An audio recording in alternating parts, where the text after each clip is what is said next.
کا آپس میں کوئی اور تعلق نہیں ہے، کیونکہ زکوٰۃ انسان پر ضروری نہیں کہ رمضان کے مہینے میں فرض ہو،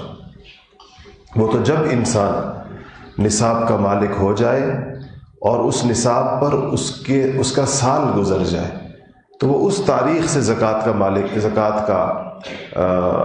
یعنی صاحب نصاب ہو جاتا ہے، اس پہ زکوٰۃ فرض ہو جاتی ہے۔ وہ کوئی بھی تاریخ ہو سکتی، جب اس کو وہ صاحب نصاب ہوا اور اس کے اوپر اس کا سال گزرا، جس کو حولان حول کہتے ہیں فقہی کتابوں میں، تو جب وہ ہو گیا تو یہ مالک تو یہ زکوٰۃ کا اس پر آ گئی زکوٰۃ۔ تو عرض کیا کہ وہ کوئی بھی تاریخ ہو سکتی ہے، لیکن چونکہ کچھ لوگ یہ کوشش کرتے ہیں کہ زکوٰۃ رمضان میں دیں اس کے ثواب کی وجہ سے، تو پھر اس کا طریقہ وہ یہ کرتے ہیں کہ آگے لے آتے اپنی تاریخ کو، پچھلے سال کی زکوٰۃ دے دی اور آئندہ سے اگلے سال سے ہو جائے۔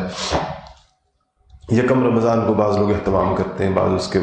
پورے رمضان میں کرتے ہیں، اس لیے کچھ چیزیں زکوٰۃ سے متعلق عرض کر دوں۔ ایک آیت میں نے آپ کے سامنے پڑھی ہے سورہ توبہ کی۔ نبی کریم صلی اللہ علیہ وسلم نے فرمایا کہ جو لوگ سونے اور چاندی کا ذخیرہ کرتے ہیں، والذین یکنزون، کنزہ کہتے ہیں ذخیرہ کرنے کو، خزانہ بنانے کو، کنز خزانے کو کہتے ہیں، ولا ينفقونها فی سبیل اللہ، اور سونے اور چاندی کو اللہ کے راستے میں خرچ نہیں کرتے۔ یہ بات آپ کے ذہن میں رہے کہ اس زمانے میں جو کیش سمجھا جاتا تھا وہ یہی سونا اور چاندی ہی ہوتا تھا، کیونکہ جو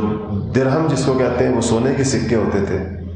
اور چاندی کے سکے ہوتے تھے، اور دینار جس کو کہتے تھے وہ سونے کے سکے ہوتے تھے۔ تو سونا اور چاندی سکوں کی صورت میں استعمال ہوتا تھا، اس لیے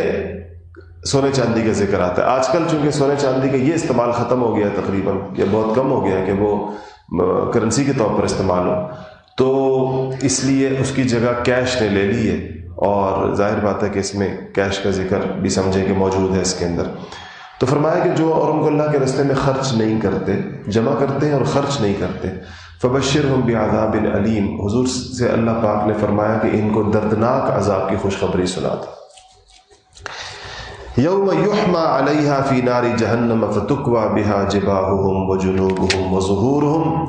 جس دن اس سونے اور چاندی کے خزانوں کو، اس سونے اور چاندی کے سکوں کو جہنم کی آگ میں تپا کر ان کے چہروں پر، ان کی پیٹھوں پر اور ان کے پہلوؤں کو جب اس سے داغا جائے گا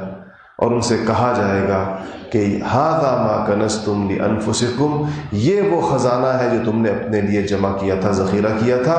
پس اپنے جمع کیے کی اب تم سزا چکھو، فذوقوا ما کنتم تکنزون، یہ جو تم نے جمع کیا اور اس کا حق ادا نہیں کیا، اب تم اس کی سزا چکھو، یہ ان سے کہا جائے گا۔ تو ظاہر بات ہے کہ صحابہ کو اس بات سے تشویش ہوئی کہ اس کا تو مطلب ہے کہ مطلق پیسہ جمع کرنا حرام ہے، یہ پتہ چلتا ہے بظاہر آیت کے ظاہر سے۔ تو انہوں نے پھر اس پر جب نبی کریم صلی اللہ علیہ وسلم سے اس پہ پوچھا تو آپ نے فرمایا کہ من ادا زکوٰۃ مالہ فقد ذہب عنہ شرہ، کہ جس شخص نے زکوٰۃ کے مال، اپنے مال میں سے، اب بے شک اپنے جمع شدہ مال میں سے زکوٰۃ ادا کر دی تو اس مال کا شر اس سے دور ہو گیا، یعنی وہ اس کو پھر یہ سزا اس کے لیے نہیں ہے۔ دوسری روایت ہے کہ آپ صلی اللہ علیہ وسلم نے فرمایا کہ اذا ادیت زکوٰۃ مالک، اگر تم نے اپنی زکوٰۃ کا اپنے مال کی زکوٰۃ تم نے ادا کر دی، فقط قضیت ما علیک، تو پھر تم اپنے اوپر مال کے حوالے سے جو ذمہ داریاں عائد ہوتی تھی تم اس سے سبکدوش ہو گئے، کیونکہ تم نے اس کی زکوٰۃ ادا کر دی۔ اس وجہ سے صحابہ کی تو یہی وہ تھی کہ وہ یہ سمجھے کہ یہ پتہ چلا نبی کریم صلی اللہ علیہ وسلم سے کہ زکوٰۃ ادا کر دی جائے تو اس کے بعد جو باقی مال رہ جاتا ہے اس میں شر نہیں ہوتی اور اس پہ کوئی عذاب نہیں ہے، اس کے اوپر کوئی پکڑ نہیں ہے۔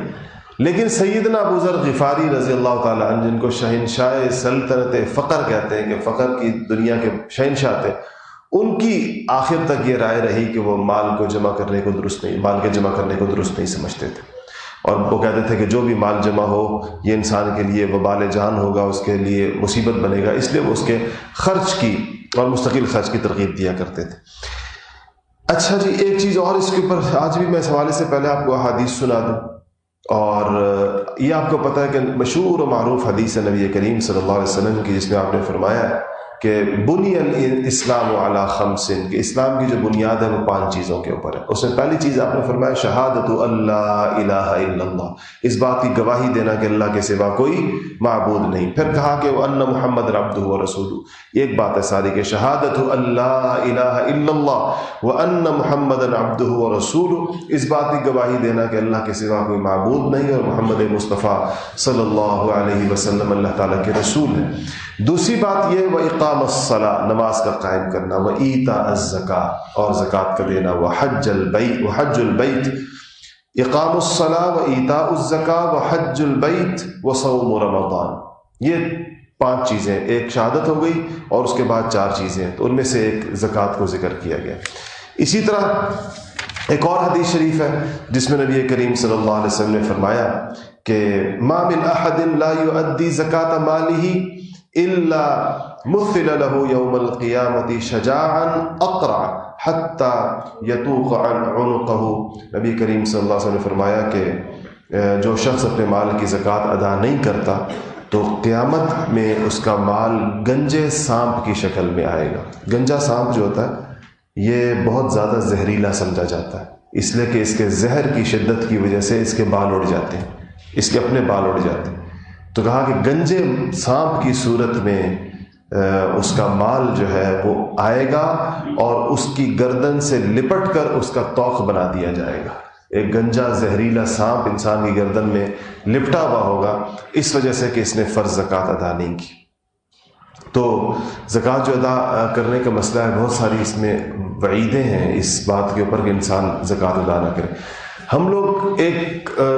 بہت 2 قسم کی کوتاہیاں ہمارے ہاں ہوتی ہیں۔ کچھ لوگوں میں کوتاہی یہ ہوتی ہے کہ زکوٰۃ ادا ہی نہیں کرتے سرے سے۔ خواتین گھروں میں اپنے زیور کی زکوٰۃ نہیں ادا کرتی اور وہ اس غلط فہمی میں کا شکار ہوتی ہیں کہ ہماری آمدن کوئی نہیں ہے، ہمارے پاس تو کوئی ہم جاب نہیں کرتی، ہمارے پاس کوئی ذریعہ آمدن نہیں ہے، اور ہمارے شوہر ہمارے مالوں سے شوہر نہیں دیتے زکوٰۃ، ہمیں زکوٰۃ کے پیسے نہیں دیتے۔ تو یہ ان کی غلط فہمی ہے، جو جا کے اپنے گھروں میں رفع کریں اور ان کو بتائیں کہ زکوٰۃ کے مال کی، ایک تو زکوٰۃ جس کی ملکیت ہے اس پر زکوٰۃ فرض ہوتی ہے، اور اس کی کوئی اضافی آمدن ہونا ضروری نہیں ہے، اسی مال میں سے زکوٰۃ دی جائے گی۔ اگر کسی کا شوہر بیوی کی طرف سے دے دے تو اچھی بات ہے، لیکن شوہر کی ذمہ داری نہیں ہے کہ بیوی کے زیور کی زکوٰۃ دے گا۔ زیور کی یا کوئی مال بھی اس کے پاس ہے، اس کی زکوٰۃ اسی بندے پر ہے جس کی ملکیت ہے، اور اسی مال میں سے ہے۔ اگر اور اضافی مال اس کے پاس نہیں ہے تو اسی زیور سے بیچ کر اس کی زکوٰۃ ادا کی جائے گی۔ یہ ایک کوتاہی ہے جو ہمارے گھروں میں عام طور پر ہوتی ہے۔ تو میں نے کہا ایک کوتاہی تو یہ کہ بندہ زکوٰۃ ہی نہ دے، یہ تو بہت بڑی ظاہر بات ہے کہ فرض ہے اور اسلام کی بنیاد اس پر اترا۔ دوسری یہ ہے کہ اس کا صحیح حساب نہ کرے۔ حساب میں ہمارے ہاں کوتاہی یہ ہوتی ہے کہ جن کی زکوٰۃ صرف کیش پیسوں کی صورت میں ہوتی ہے ان کو تو آسانی ہوتی ہے، وہ تو ان کو پتہ ہے کہ 2.5% نکالنی ہے۔ مسئلہ عام طور پر ہمارے پاس پیش آتا ہے جو زکوٰۃ میں، وہ بزنس کمیونٹی کو پیش آتا ہے، اس لیے کہ ان کے پاس بہت سارے مال کی مختلف شکلیں ہوتی ہیں اور اس میں سے ان کو جو ہے وہ مال ان کو اس کا حساب کتاب تھوڑا سا بعضوں کا دشوار ہو جاتا ہے۔ تو چند باتیں اس حوالے سے، بجائے اس کے کہ میں آپ کو زکوٰۃ کی وعیدیں سناؤں، وقت چونکہ کم ہے اور آپ کو پتہ ہے ایک وعید ہی مسلمان کے لیے کافی ہونی چاہیے، یا میں اس کے زیادہ فضائل سناؤں، وہ بھی فرض چیز ہے، ہم سب کو معلوم ہے کہ اس کی کتنی فضیلت ہے، اس کی بجائے کچھ مسائل میں آپ کو بتا دوں اس کے جو عام طور پر لوگوں کو بہت کثرت کے ساتھ پیش آتے ہیں، جو ہم سے پوچھتے رہتے ہیں، دارالفتاؤں میں بہت زیادہ سوال اس کے بارے میں ہوتا ہے۔ ایک تو یہ بات یاد رکھیے گا کہ زکوٰۃ جو ہے وہ 4 چیزوں پر ہوتی ہے، 4 قسم کی چیزوں کے اوپر ہوتی ہے۔ ایک تو کیش سے مراد آپ کے پاس جتنے سونا ہے، چاندی ہے، یا آپ کے پاس نقد پیسہ ہے جتنا بھی، ایک بات یہ ہوگی۔ دوسری بات یہ ہے کہ یہ ہوتی ہے مال تجارت پر۔ مال تجارت کا مطلب یہ نہیں ہے کہ آپ دکان کھول کر بیٹھے ہوئے تو آپ کا مال تجارت ہے، اور اگر آپ باقاعدہ بزنس نہیں کرتے تو آپ کا مال تجارت نہیں ہے۔ اگر وہ چیزیں آپ نے بیچنے کی نیت سے خریدی ہیں، انویسٹمنٹ کی نیت سے خریدی ہیں، چاہے وہ پلاٹ ہو، چاہے وہ کوئی زمین ہو یا کچھ اور ہو، جو چیز آپ نے اس نیت سے مارکیٹ سے خریدی ہے کہ جب اس کی قیمت بڑھ جائے گی یا بہتر ہو جائے گی تو میں اس کو بیچ دوں گا، تو یہ بزنس ہوتا ہے، اسی کو بزنس کہتے ہیں۔ بزنس کے لیے کوئی دکان ہونی ضروری نہیں کہ بندہ کہے میں تو مارکیٹ میں بیٹھتا ہی نہیں، میں تو یہ کرتا۔ ان چیزوں پر بھی زکوٰۃ آئے گی۔ چوتھی چیز جو ہے اس کا تعلق ہے باغوں سے اور زمینوں سے، کھیت سے، جہاں پر اس کے اوپر جو جس کو ہم عشر کہتے ہیں بعض صورتوں میں، اور بعض صورتوں میں نصف عشر یعنی 10واں حصہ، یا بعض صورتوں میں 20واں حصہ، یہ اس کی آمدن کے اوپر۔ تو یہ 4 قسم کی چیزیں ہو جاتی ہیں جس کے اوپر زکوٰۃ کو نکالنا ضروری ہوتا ہے اس کا۔ اور جس کا میں نے عرض کیا کہ اس کو حساب کرنا، اس کا جو سب سے زیادہ ضروری چیز ہے وہ اس کا حساب کرنا ہے۔ ہم لوگ بعض اوقات بغیر حساب کے دیتے ہیں، اور اس کی وجہ سے ہم اس بات کا ہمیں ذہن میں رہنا چاہیے کہ 1 روپیہ بھی زکوٰۃ کا اگر ادائیگی سے رہ جائے تو وہ اس کی تلافی لاکھوں روپے کے نفلی صدقات نہیں کر سکتے۔ جیسے کہ فرض نماز اگر کسی سے رہ گئی ہے تو فرض نماز کی تلافی نوافل نہیں کرتے کہ آپ شام تک بے شک نفل پڑھتے رہے، فجر کی نماز نہیں پڑھی تو نفل اس کو جو ہے وہ ختم کرے اس سے۔ اس لیے اس میں حساب بہت طریقے کے ساتھ کرنا چاہیے۔ کیش کا حساب تو بہت آسان ہے، اور وہ 2.5% ہے۔ اگر آپ کے 10 لاکھ روپے آپ کے پاس پڑے ہوئے تو اس کے اوپر آپ کا 2.5% کا حساب لگا لیں تو آپ کو اتنی جو ہے وہ اس کے اوپر 10 لاکھ کے اوپر 25,000 روپے زکوٰۃ آ جائے گی آپ کے اوپر۔ پلاٹس کے اوپر اگر آپ نے پلاٹ خریدے ہیں کسی بھی زمانے میں اور بیچنے کی نیت سے خریدے ہیں کہ جب قیمت بڑھ جائے گی تو میں بیچ دوں گا، تو اس پر جو ہے آپ کو زکوٰۃ دینی ہوگی۔ ان پلاٹس پر ان کے مارکیٹ ریٹ کے مطابق، اپنی خریداری کے مطابق نہیں، جو اس وقت اس کی جو مارکیٹ میں اس کا جو ریٹ ہے اس کے حساب سے آپ اس پلاٹ کی زکوٰۃ دیں گے۔ اگر خریدتے ہوئے آپ کی نیت جو ہے وہ تجارت کی نہیں تھی، بلکہ آپ کا ارادہ تھا میں نے پلاٹ لیا اس خیال سے کہ رکھوں گا، بچوں کے لیے لیا ہے، بچوں کو دوں گا، رکھوں گا، تو اس پلاٹ کے اوپر زکوٰۃ نہیں ہے، چاہے بعد میں آپ کی نیت بدل بھی جائے اور آپ اس کو بیچنے کا ارادہ کر بھی لیں تب بھی اس پہ پلاٹ پہ زکوٰۃ نہیں، کیونکہ خریدتے ہوئے یہ نیت نہیں تھی آپ کی۔ سمجھ گئے آپ اس بات؟ اسی طرح جس پلاٹ کو آپ خریدیں تو تجارت کی نیت سے، لیکن بعد میں خریدنے کے بعد آپ کا ارادہ بدل جائے، سال بعد، 2 سال بعد، 3 سال بعد آپ نے کہا اب نہیں بیچتا اس کو اور میں اس کو جو ہوں وہ رکھوں گا اپنے پاس، تو پھر اس کے اوپر بھی زکوٰۃ آپ کی جو ہے وہ اس پہ بھی زکوٰۃ کی ضرورت نہیں رہے گی۔ اس کے بعد ایک چیز اور جو مسئلہ بہت لوگوں کو شدت کے ساتھ پیش آتا ہے وہ یہ ہے کہ کچھ پلاٹس ایسے ہوتے ہیں جن کی کچھ ادائیگی ہو گئی ہوتی ہے اور کچھ ادائیگی باقی ہوتی ہے، تو جو ادائیگی اس کی ہو چکی ہے، جتنی کچھ قسطیں اس کی، اچھا اس طرح ایک چیز اور بھی ساتھ، کل ہی مجھ سے کسی نے مسئلہ پوچھا کہ میں نے ایک زمین خریدی، پلاٹ خریدا، بڑا پلاٹ ہوگا تھوڑا، تو وہ لے لیا انویسٹمنٹ کی نیت سے، بڑھے گا، قیمت بڑھے گی تو بیچ دوں گا۔ تو انہوں نے کہا کہ پھر اس پلاٹ پر جن کو میں نے حوالے کیا ہوا تھا تو وہ اس پر کھیتی باڑی کرتے ہیں، وہ کچھ اگاتے ہیں بیچتے ہیں۔ تو کہنے لگے مجھے کسی نے کہا کہ چونکہ اب اس کے اوپر کھیتی باڑی ہو رہی ہے تو اس لیے اس کے اوپر جو ہے وہ، اور پانی بھی جو ہے وہ کیا کہنا چاہیے اس کو، نہری نہیں ہے،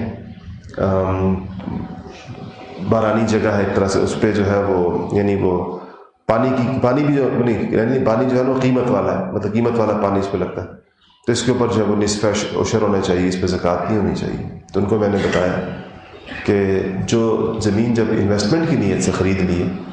تو اس کے اوپر تو زکوٰۃ آئے گی، چاہے اس پر کھیتی باڑی بھی ہو رہی، اور جو کھیتی باڑی جو لوگ کر رہے ہیں تو اس پر عشر ادا کریں گے، اس کا جو کھیتی باڑی کا عشر ہے اس پر الگ سے ادا ہوگا جو اس پر ادا کر رہے ہیں۔ تو یہ عرض کر دیا کہ اس پر ان چیزوں کے اوپر زکوٰۃ کی صورت یہ ہوتی ہے۔ اسی طرح جو مال تجارت ہے اس کی بھی جو ہے آپ مارکیٹ ویلیو لگا لیں کہ بازار میں اس کی قیمت کیا ہے، اس کے مطابق جس طرح پلاٹ کی ہم نے بتائی تو اس کے مطابق آپ جو ہے وہ اس کا حساب لگائیں جو سامان پڑا ہوا۔ قرضے کا مسئلہ ہے ایک اور مسئلہ جو لوگوں کو پیش آتا ہے کہ جی زکوٰۃ میں کچھ قرض دیا ہوا ہے یا کچھ قرض لیا ہوا ہے، دونوں صورتیں ہوتی ہیں۔ تو اگر تو قرضہ جو ہے وہ آپ نے جو قرضہ دیا ہوا ہے کسی اور کو دیا ہے، اس کی زکوٰۃ کا مسئلہ یہ ہے کہ اگر آپ کو اس بات کی امید ہو کہ وہ قرضہ آپ کو مل جائے گا واپس، تو پھر اس کی زکوٰۃ آپ دیتے رہیں۔ قرضہ آپ کا کسی اور کو دیا لیکن زکوٰۃ آپ دیں گے اس کی، جس قرضے کے واپس ملنے کی امید ہو۔ باقی وہ جو ڈیٹس کہلاتے ہیں، جو مرے ہوئے قرضے ہیں جس کے بارے میں آپ کو اندیشہ ہوتا ہے، بہت سے لوگ ہوتے ہیں قرضہ دیا واپسی کا نام ہی نہیں لے رہے، تو ان کے لیے یہ ہے کہ وہ اس وقت تو نہ دیں زکوٰۃ اگر نہیں دینا چاہتے بے شک، کیونکہ ظاہر قرضہ واپس ملنے کی امید نہیں ہے، لیکن جب کبھی اگر ان کو وہ قرضہ واپس مل گیا تو پچھلے سالوں کی زکوٰۃ ان کو دینی پڑے گی، جو جتنے سال اس کے اوپر گزرے ہوں گے۔ اس کی وجہ یہ سمجھ لیجیے گا قرضے کے بارے میں کہ قرضہ جو ہے یہ آپ کی ایک طرح کی ایک سیونگ، یعنی آپ کی بچت، وہ ہے، وہ پیسہ اصل میں آپ کی بچت ہے، پھر آپ نے اس کو کسی کو ثواب کی نیت سے دیا ہوا، کیونکہ قرضہ انویسٹمنٹ کی نیت سے تو دیا نہیں جا سکتا، کیونکہ قرضہ جو ہے وہ تو کوئی نفع نہیں لاتا، اور اگر قرضے کے دے کر کسی قسم کا بھی فائدہ اٹھا لیا جائے تو وہ سود بن جاتا ہے، اور چاہے فائدہ کسی نوعیت کا بھی ہو۔ حتیٰ کہ آپ نے اگر ایک نوجوان کو 1,00,000 روپے قرضہ دے دیا اس کی کسی ضرورت کی وجہ سے، پھر آپ نے اسے کہا اس کے بعد کہ چلو تم آ کر میری گاڑی صاف کر دیا کرو روزانہ، یہ سروس اس سے لے لی بوجہ قرضے کے، تو یہ سروس بھی سود بن جائے گی، یہ بھی آپ نہیں لے سکتے۔ نیک لوگوں کے یہاں تو اتنا اہتمام تھا کہ اگر کسی بندے کو قرض دیا ہوا تھا تو اس کے گھر کی دیوار کے سائے میں نہیں بیٹھتے تھے، کہتے کہ اتنا فائدہ بھی نہ اٹھائیں اس بندے سے تاکہ سود میں نہ آ جائے وہ چیز، کیونکہ نبی کریم صلی اللہ علیہ وسلم نے فرمایا کہ کل قرض جر نفعا فہو ربا، ہر وہ قرضہ جو اپنے ساتھ کوئی فائدہ، کوئی منافع اٹھا کر لے آئے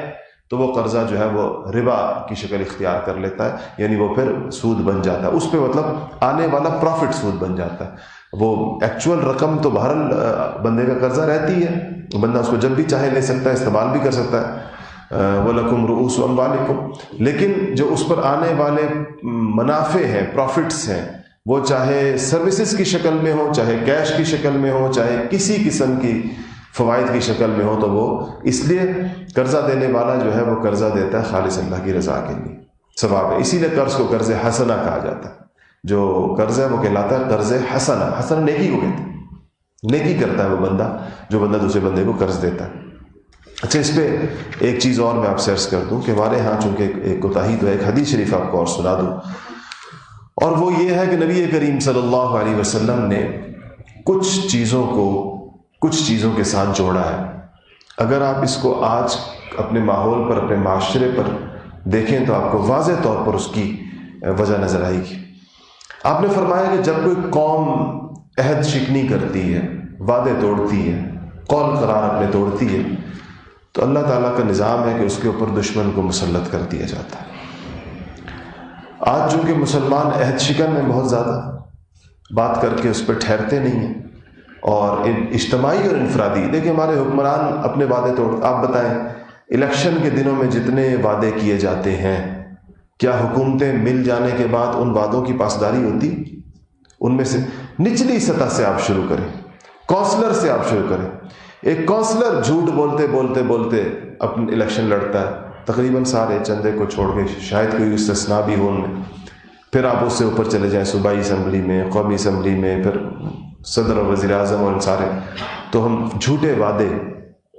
اور عہد شکنیاں ہمارے ہاں اوپر کے طبقے سے شروع ہوتی ہیں، اور نیچے ایک عام مزدور تک ہمارا جو ہے وہ عہد شکن،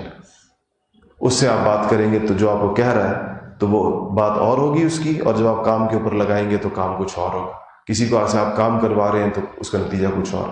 اس کا نتیجہ عہد شکنی کا نتیجہ آپ صلی اللہ علیہ وسلم فرمایا کہ دشمن مسلط ہو جائے گا۔ آج امت مسلمہ کے اوپر ہر جگہ، کسی بھی ملک کا آپ نام لے لیں، دشمن مسلط ہے یا نہیں؟ کہیں پر تو فوجوں کی شکل میں مسلط ہے، اور کہیں پر ان کو اور طریقوں سے، یعنی ایک فزیکل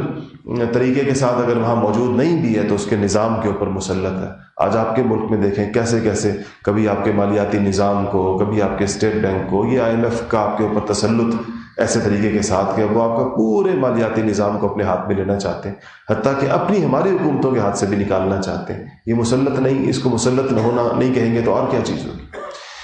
دوسری بات جو آپ نے 4 باتیں آپ نے ارشاد فرمائی تھی، دوسری بات آپ نے یہ ارشاد فرمائی کہ جب کوئی قوم ما انزل اللہ کے خلاف فیصلے کرتی ہے، ما انزل اللہ کا مطلب کیا؟ قرآن کے احکام، شریعت کے خلاف، یعنی جب کسی قوم کا عدالتی نظام شریعت کے خلاف ہوتا ہے، جو اللہ پاک نے سزائیں نازل کی ہیں، جو اللہ پاک نے حدود نازل کی ہیں، جو اللہ تعالیٰ کا نظام عدل ہے، شریعت کا نظام عدل ہے، جب اس کے خلاف اس قوم میں فیصلے کرتی ہے تو قتل، خون ریزی اور اموات عام ہو جاتی ہے۔ اس قوم کے اندر خون ریزی ہوگی، اس میں قتل ہوں گے اور اس میں اموات ہوں گی۔ موت عام ہو جانے کا مطلب یہ وبائیں آنا بھی ایک، وبائیں آئیں گی، موتیں عام ہو جائیں گی۔ اب آپ اس کا اندازہ لگائیں کہ یہ کیا پوری دنیا میں یہ قتل و غارت ہے یا نہیں؟ دنیا کے وہ ممالک جو بہت پرامن سمجھے جاتے ہیں وہاں پر بھی کیسے کیسے شوٹنگ کے واقعات ہو رہے ہیں اور قتل و غارت وہاں پر بھی ہو رہی ہے۔ آپ کسی ملک کا کرائم ریٹ اٹھا کے دیکھ لیں واشنگٹن میں کتنے قتل ہوتے ہیں، نیو یارک میں کتنے قتل ہوتے ہیں۔ تیسری بات جس کا آج کے درس کے ساتھ تعلق تھا، جس کی وجہ سے حدیث میں نے آپ کو سنائی، وہ یہ تھی کہ آپ نے فرمایا کہ جب کوئی قوم زکوٰۃ روک لیتی ہے تو ان سے بارش روک لی جاتی ہے، یعنی بندہ نیچے سے زکوٰۃ روکتا ہے۔ علماء نے لفظ بارش کو وسیع معنوں میں لیا کیونکہ بارش باعث ہے ہریالی کا اور ہرے بھرے ہونے کا، اور ایک معاشی، آپ کو پتہ ہے کہ جہاں زمینیں بارانی ہوں اور لوگوں کی گزران بسران زمین پر ہو تو وہاں ان کی پوری معیشت کا تعلق بارش کے ساتھ ہوتا ہے کہ بارش ہوگی تو زمینیں جو ہے اپنی پیداوار دیں گی۔ تو اس کا مطلب یہ ہے کہ جو لوگ اپنی زکوٰۃ روک لیں گے اللہ جل شانہ ان سے معاشی فراوانی کو، اور اللہ پاک ان سے ان کی معاشی حالت کی بہتری کو، اس فیصلے کو روک لیں گے آسمانوں سے۔ غربت اور افلاس ان کے اوپر مسلط کر دیا جائے گا زکوٰۃ روکنے کی وجہ سے۔ اور چوتھی بات آپ نے ارشاد فرمائی کہ جب کوئی قوم ناپ تول میں کمی کرتی ہے، ناپ تول میں کمی کے اندر ملاوٹ بدرجہ اولا داخل، کہ جو قوم ناپ تول میں کمی کرتی ہو یا ملاوٹ کرتی ہو تو اس قوم کی، آپ نے فرمایا کہ زمین کی پیداوار کم ہو جاتی ہے اور قوم کے اوپر قحط مسلط ہو جاتا ہے۔ یاد رکھیے گا کہ زمین کی پیداوار کم ہونے کا مطلب یہ نہیں ہوتا کہ آپ اس کو تولیں تو کلو کے اعتبار سے کم ہو جائے، کیونکہ وہ تو کوئی کہے گا کہ جی پہلے تو جو پرانے بزرگ بیٹھے ہیں، پہلے زمانے میں تو ایکڑ سے 5 من گندم ملتی تھی، اب تو ایکڑ سے 50 من گندم ملتی، تو یہ تو بظاہر تو ویٹ کے اعتبار سے تو دیکھا جائے تو گندم بڑھ گئی ہے۔ پیداوار کم ہو جانے کا مطلب ظاہر بات ہے کہ یہ ہے کہ ان کی پیداوار سے برکت اٹھا لی جاتی ہے۔ اب اگر وہ 1 ایکڑ 1000 من بھی پیدا کرے گا تب بھی ان کی ضرورت پوری نہیں ہوگی۔ اب آپ بتائیں جب زمینیں کم پیدا کر رہی تھیں تو غلہ اس وقت سستا تھا یا اب سستا ہے؟ کیا نسبت رہی ہے اس زمانے کی زمینوں کی پیداوار سے؟ نہیں، آپ میں سے ان بزرگوں نے وہ جب دیسی گندم کا زمانہ تھا وہ دور دیکھا ہوگا کہ جب 1 ایکڑ گندم سے 3-4 من 1 ایکڑ زمین سے 3-4 من گندم حاصل ہو رہی ہوتی تھی۔ اور آج مجھے کسی نے بتایا، ہمارے ایک زمیندار دوست نے، پتہ نہیں ہر جگہ ایسا ہی ہے کسی خاص جگہ، کہ 1 ایکڑ سے 100 من تک کی ییلڈ آ رہی ہے اس وقت، شاید اس سے زیادہ بھی آتی ہو، مجھے زیادہ اس کا اندازہ پورا نہیں ہے۔ تو جو اتنی بڑی مقدار کے اندر یہ چیز آ رہی ہے تو پوری کیوں نہیں ہو رہی ہے؟ اور غلے کی قیمت روز بروز آسمانوں پر کیوں جا رہی ہے؟ اور غریب کی دسترس سے وہ باہر کیوں نکل رہا ہے؟ لوگ غربت کی وجہ سے خودکشیاں کیوں کر رہے ہیں؟ کتنے گنا چیزوں کو بڑھا دینے کے باوجود۔ اس کا مطلب یہی ہے کہ پیداوار کم ہو گئی ہے، یعنی لوگوں کے اس کی برکت جو ہے وہ ختم ہو رہی ہے، پوری نہیں پڑ رہی لوگوں کو، اور قحط اس کے نتیجے کے اندر مسلط ہو جاتا ہے۔ تو یہ زکوٰۃ والا جو بیچ کا نقطہ تھا جو میں نے آپ سے عرض کرنا تھا کہ زکوٰۃ نہ دینے کی وجہ سے جو ہے یہ نبی کریم صلی اللہ علیہ وسلم نے بہت ساری چیزیں بتائی۔ اچھا ایک بات اور یاد رکھیے گا، اور وہ یہ ہے کہ زکوٰۃ کے اموال میں سے 2 صورتیں اور ہوتی ہیں۔ ایک یہ ہے کہ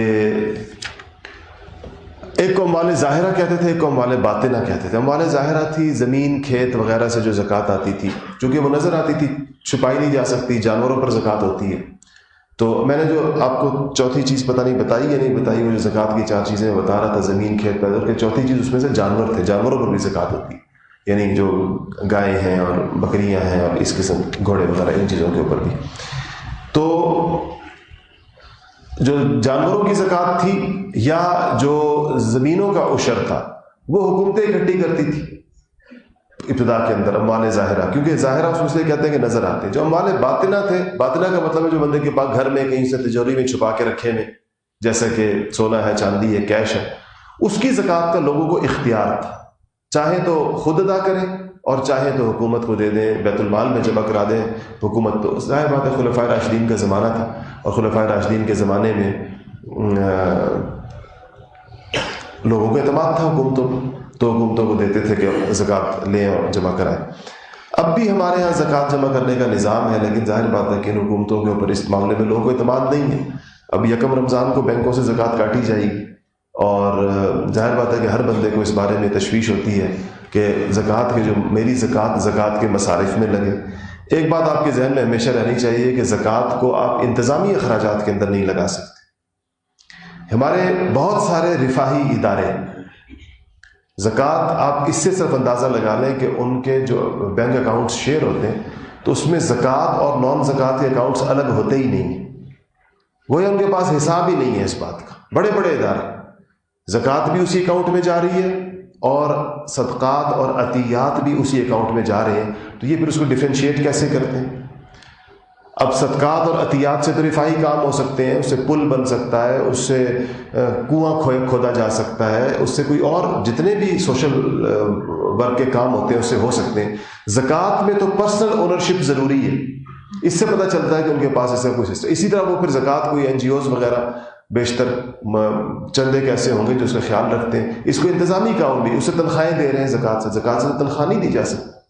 زکوٰۃ سے، اور اس طرح کی۔ تو اس کے لیے یہ بہت زیادہ ضروری ہے کہ اس کا حساب ہو۔